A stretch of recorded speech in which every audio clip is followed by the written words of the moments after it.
हरे कृष्णा। आज हम श्रीमद् भागवतम अध्याय 6 श्री नारद मुनि तथा शीला व्यास देव का संवाद करते हैं। ओम नमो भगवते वासुदेवाय। शीला सूत गोस्वामी ने कहा, हे ब्राह्मणों, इस तरह श्री नारद मुनि के जन्म तथा क्रियाकलापों के विषय में सब कुछ सुन लेने के पश्चात ईश्वर के अवतार तथा सत्यवती के पुत्र शीला व्यास देव ने इस प्रकार पूछा। शीला व्यास देव ने कहा, आपने उन महामुनियों के चले जाने पर क्या किया जिन्होंने आपके जन्म के आरंभ होने से पूर्व आपको दिव्य वैज्ञानिक ज्ञान प्रदान किया था। हे ब्राह्मण के पुत्र, अपने दीक्षा लेने के बाद किस प्रकार जीवन बिताया और यथा समय अपने पुराने शरीर को त्याग कर आपने यह शरीर कैसे प्राप्त किया। हे महामुनि, समय आने पर काल हर वस्तु का संहार कर देता है, अतः यह कैसे संभव हुआ कि वह विषय जो ब्रह्मा के इस दिन से पूर्व घटित हुआ था आपको अभी भी याद है। श्री नारद मुनि ने कहा, जिन महर्षियों ने मुझे अध्यात्म का वैज्ञानिक ज्ञान प्रदान किया था वे अन्य स्थानों पर चले गए और मुझे इस प्रकार से अपना जीवन बिताना पड़ा। मैं अपनी माता का इकलौता पुत्र था। वह न केवल भोली भाली स्त्री थी अपितु दासी भी थी। चूंकि मैं उसकी एकमात्र संतान था अतः उसकी रक्षा का कोई अन्य साधन नहीं था, अतः उसने मुझे अपने स्नेह पाश में बांध रखा था। वह मेरे लालन पालन अच्छी तरीके से करना चाहती थी, लेकिन पर आश्रित होने के कारण वह मेरे लिए कुछ भी नहीं कर पाती थी।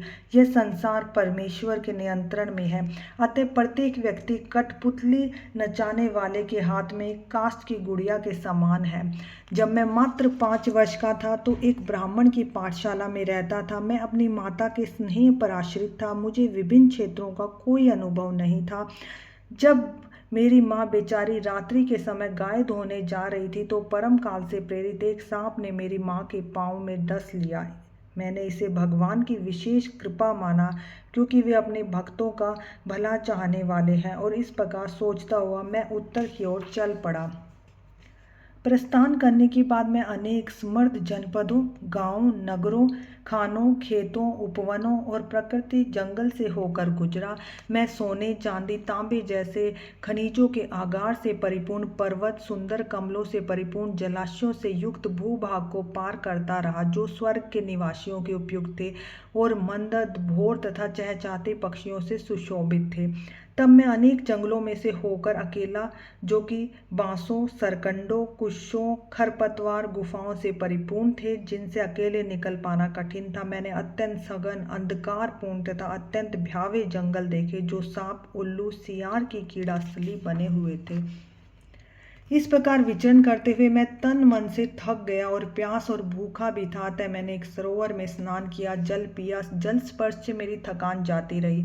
उसके बाद उस वीरान जंगल में एक पीपल के वृक्ष की छाया में बैठकर मैं अपनी बुद्धि से अपने अंतःकरण में स्थित परमात्मा का वैसे ही ध्यान करने लगा जिस प्रकार मैंने मुक्त आत्माओं से सीखा था। जो ही दिव्य प्रेम से सरोबार मैंने अपने मन द्वारा भगवान के चरण कमलों का ध्यान किया, मेरे नेत्रों से आंसू बहने लगे और भगवान श्री कृष्ण अविलंब मेरे हृदय में प्रकट हो गए।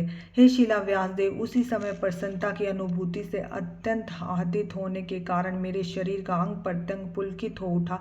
आनंद के सागर में मगन होने के कारण मैं अपने आप को और श्री भगवान दोनों को न देख सका। श्री भगवान का दिव्य रूप स्वाभाविक रूप से मन की इच्छा को पूरा करता है और समस्त मानसिक संतापों को दूर करने वाला है, अतः उस रूप को खो जाने पर मैं व्याकुल होकर उठ खड़ा हुआ, जैसा कि प्राय अपनी अभिष्ट वस्तु के खो जाने पर होता है। मैं श्री भगवान की उस दिव्य रूप को पुनः देखना चाहता था, लेकिन अपने हृदय में एकाग्र होकर उस रूप का दर्शन करने के संपूर्ण प्रयासों के बावजूद उन्हें फिर से न देख सका। इस प्रकार असंतुष्ट होने पर मैं अत्यधिक संतप्त हो उठा। उस एकांत स्थान में मेरे प्रयास को देखकर समस्त लौकिक वर्णन से परे श्री भगवान ने मेरे शोक को दूर करने हेतु अत्यंत गंभीर और सुखद वाणी में मुझसे कहा। श्री भगवान ने कहा, हे नारद, मुझे खेद है कि तुम इस जीवन काल में अब मुझे नहीं देख सकोगे। जिसकी सेवा अपूर्ण है और जो समस्त भौतिक कलमश से पूरी तरह मुक्त नहीं है, वे मुश्किल से ही मुझे देख पाते हैं। हे निष्पाप पुरुष, तुमने केवल एक बार देखा है। यह मेरे प्रति तुम्हारी इच्छा की उत्कृष्ट बनाने हेतु है, क्योंकि तुम जितना ही अधिक मेरे लिए ललायित होगे उतना ही तुम समस्त भौतिक इच्छाओं से मुक्त हो सकोगे। कुछ काल तक ही सही परम सत्य की सेवा करने से भक्त मुझ में दृढ़ और अटल बुद्धि प्राप्त करता है। फलस्वरूप वह वर्तमान भौतिक जगत को त्यागने के पश्चात दिव्य जगत में मेरा पार्षद बनता है।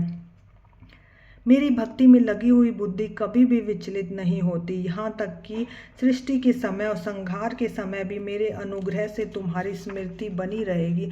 तब शब्दों से व्यक्त और नेत्रों से अदृश्य उस नितांत आश्चर्य में परम पुरुष ने बोलना बंद कर दिया।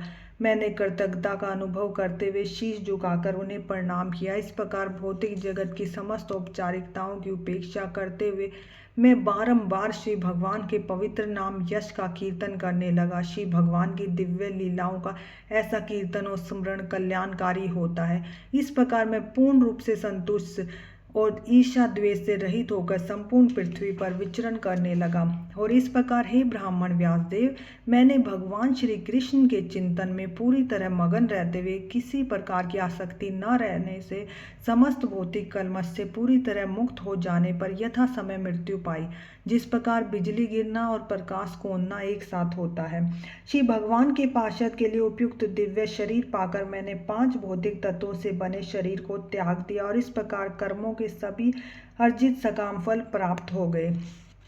कल्प के अंत में जब भगवान श्री नारायण प्रलय के जल में लेट गए, तब ब्रह्मा सहित सृष्टि तत्वों सहित उनके अंदर प्रवेश करने लगी और उनके श्वास से मैं भी अंदर चला गया।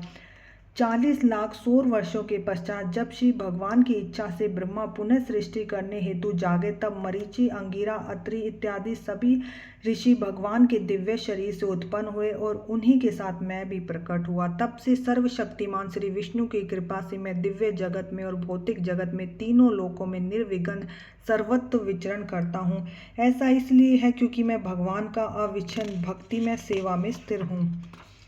इस प्रकार मैं श्री भगवान की महिमा के दिव्य संदेश का निरंतर गायन करते हुए इस वीणा को बजाते हुए विचरण करता रहता हूँ, जो दिव्य ध्वनि से पूरित है और जिसे भगवान श्री कृष्ण ने मुझे प्रदान किया है। जो ही मैं भगवान श्री कृष्ण की सुमधुर महिमा की पवित्र लीलाओं का कीर्तन करना प्रारंभ करता हूँ, तो ही वे मेरे हृदय स्थल में प्रकट हो जाते हैं, मानो उनको आमंत्रित किया गया हो।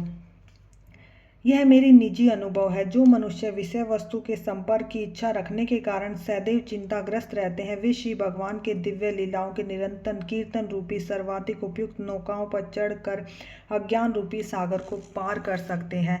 यह सत्य है कि योग पद्धतियों द्वारा इंद्रियों को वश में करने के अभ्यास से मनुष्य का काम और लोभ की चिंताओं से राहत मिल सकती है, किंतु यह आत्मा को संतुष्ट करने के लिए पर्याप्त नहीं है, क्योंकि यह संतोष श्री भगवान की भक्ति में सेवा से ही प्राप्त किया जा सकता है। हे व्यासदेव, आप समस्त पापों से मुक्त हैं। इस प्रकार जैसा आपने पूछा उसी के अनुसार मैंने अपने जन्म और आत्म साक्षात्कार के लिए किए गए कर्मों की व्याख्या की। यह आपके आत्म संतोष के लिए भी लाभप्रद होगा।